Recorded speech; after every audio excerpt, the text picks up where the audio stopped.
Right, ఇక prime 9 ప్రేక్షకులందరికీ స్వాతంత్ర దినోత్సవ శుభాకాంక్షలు. ఇక బులెటిన్ లో డీటెయిల్స్ లోనికి వెళ్దాం. ఏపీలో విద్యా వ్యవస్థను ప్రపంచ స్థాయి ప్రమాణాలతో తీర్చిదిద్దే దిశగా మంత్రి నారా లోకేష్ మరో కీలకమైన కార్యక్రమానికి శ్రీకారం చుట్టారు. రాష్ట్రంలో ఉత్తమ ఉపాధ్యాయులకు అంతర్జాతీయ స్థాయి బోధనా పద్ధతులపై అవగాహన కల్పించేందుకు ఫిన్లాండ్లో ప్రత్యేక శిక్షణ అందించనున్నారు. 2026లో ఉత్తమ ఉపాధ్యాయులుగా ఎంపికైన 29 మంది టీచర్లు ఆగస్టు 15 నుంచి 26 వరకు ఫిన్లాండ్లో పర్యటిస్తారు.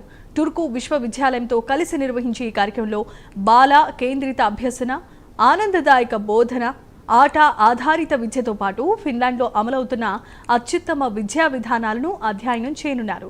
శిక్షణ అనంతరం ఫినిష్ బోధనా పద్ధతులను ఏపీ విద్యా వాతావరణానికి అనుగుణంగా అమలు చేసి జిల్లా, మండల స్థాయిలో తోటి ఉపాధ్యాయులకు రీసోర్స్ పర్సన్లు, మెంటర్లుగా శిక్షణ ఇవ్వనున్నారు. ఉత్తమ బోధనా పద్ధతులను ప్రపంచవ్యాప్తంగా, రాష్ట్ర వ్యాప్తంగా అమలు చేసేలా రోడ్ మ్యాప్ రూపొందించి ఏపీ మోడల్ ఆఫ్ ఎడ్యుకేషన్ను దేశానికి ఆదర్శంగా తీర్చిదిద్దడం లక్ష్యంగా ప్రభుత్వం ఈ కార్యక్రమానికి శ్రీకారం చుట్టింది.